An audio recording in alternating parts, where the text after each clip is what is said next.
Welcome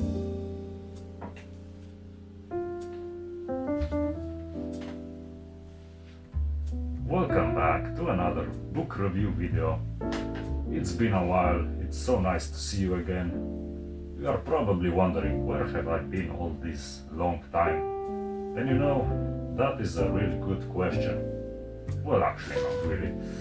I've been busy with my personal life. I got a full-time job now. It's actually my very first job.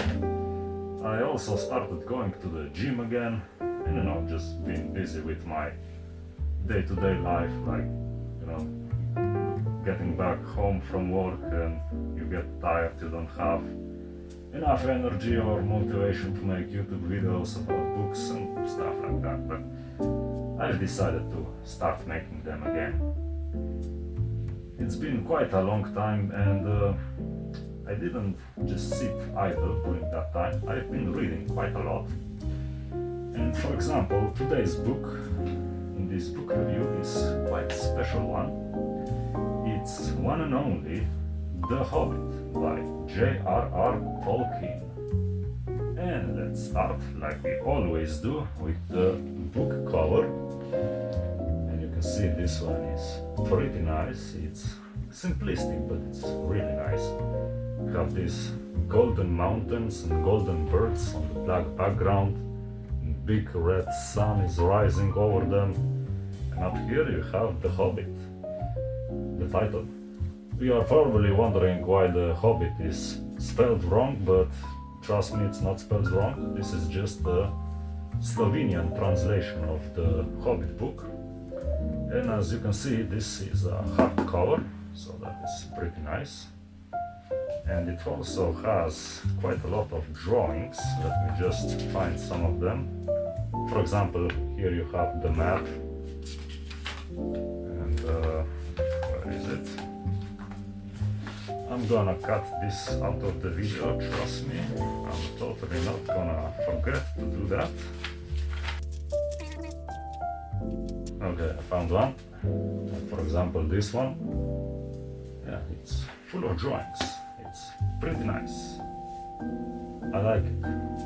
Now you have probably also noticed that the video quality is a bit different than usual. That's because at the moment I am filming with my personal phone, because my camera that I used to film, it's right here on the bed behind me. My camera that I used to film YouTube videos with is having some troubles. I think the age is finally starting to catch up with her. And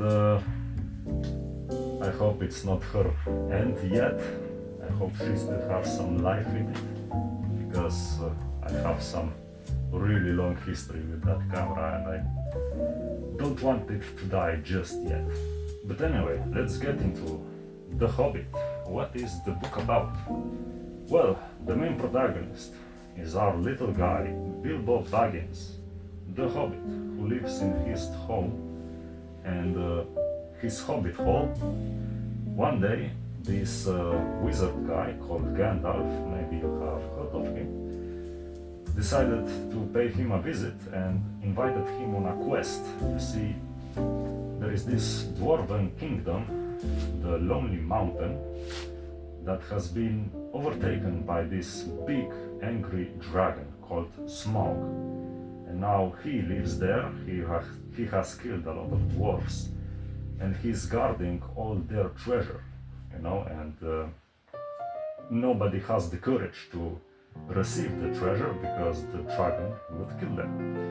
And now, after all these years, when the dragon has been idle, he has been sleeping for so long, the dwarves decided it's time to retake their kingdom. And they want to take Bilbo with them to be their personal thief. And at first, basically, Bilbo, he says no because he doesn't want to go on an adventure. He likes to live in his cozy little warm home, Hobbit home.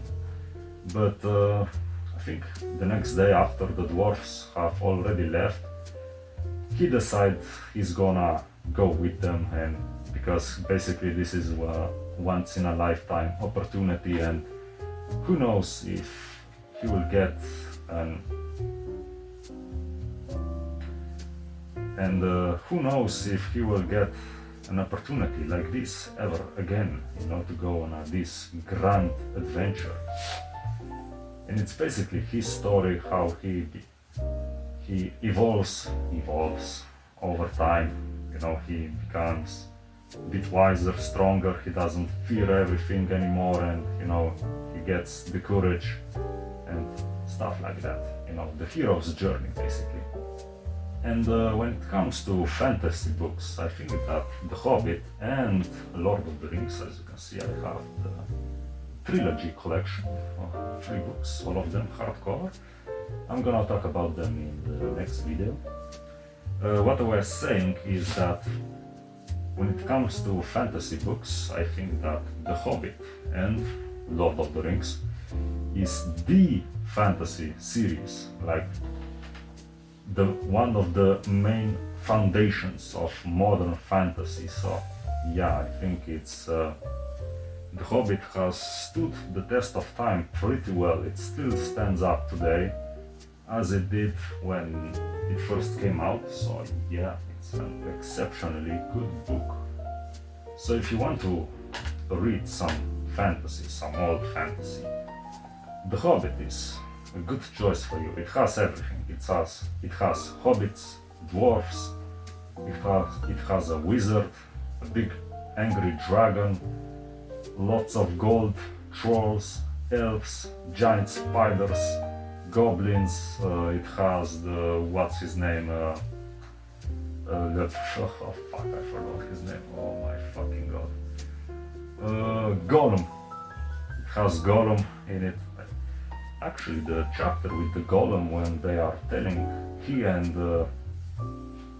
Bilbo are exchanging riddles with each other, is pretty good. It's pretty damn well written. And I also liked that whole part in the movie. I'm actually one of those people that thinks that the Hobbit movies were also pretty good, you know, not as good as the Lord of the Rings movies, but you know, it's still enjoyable. But yeah, I can see why people complain and say they are not good, because they basically made 3 movies out of this one book. Oh, it's a bit weird why they decided to do that. Well, it's not weird, I guess. Money, you know. One thing I did find weird about Hobbit is the elves.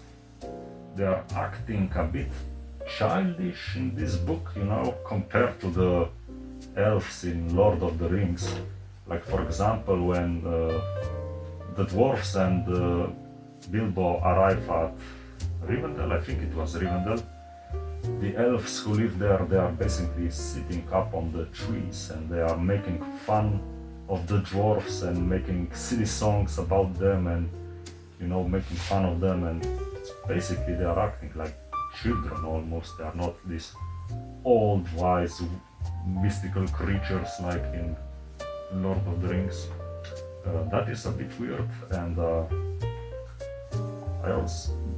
The Hobbit is also full of songs, you know, and songs and poems. You could almost say it's a musical, but in book form. So that's quite interesting. Now let's get to some points that I didn't really enjoy about The Hobbit. Like, not that it's a bad book, but you know, it has a few problems, at least for me. One problem is that there are 13 dwarfs, so 13 dwarfs, and basically they get almost no character development, like just too many dwarfs, you know, in these short books, and you know, all you know are their names, and basically that's where it ends, you know. Don't learn much about them. Another thing is the ending. Basically, when the war of the battle of the five armies starts, Bilbo gets into a coma. He gets taken out, you know, he falls into a asleep or something. And when he wakes up, the battle is already over and the story is basically over. So yeah, that's a bit anticlimactic for me, but I can give it a pass, you know. And yeah, I think these two are the main two things that I could complain about in The Hobbit. Otherwise, I think it was a great book. So, The Hobbit, like I said, one of the fantasy books along with Lord of the Rings and maybe some others. I think it's still great after all these years. Like I said, I did have a few small complaints, but nothing too major. So, how would I rank it from 1 to 10? I think it's a really phenomenal book. It's fast, it has quite a lot of action. It's not as long as Lord of the Rings, it reads quite fast. And yeah, I think it's a fun book, fun fantasy book. It's a great start if you are wanting to get into Tolkien universe. This is a great book to start with. And I would give it 9 out of 10. So this is 9 out of 10 for The Hobbit by J.R.R. Tolkien. Anyway guys, thank you all for watching. Like, share and subscribe for this video, for more videos actually. In the next video I will most likely be talking about my Lord of the Rings trilogy collection. I did read all 3 books while I was away, while I was not making videos. And I will be making a book review about them. So, anyway, thank you all for watching and have a great day. Peace.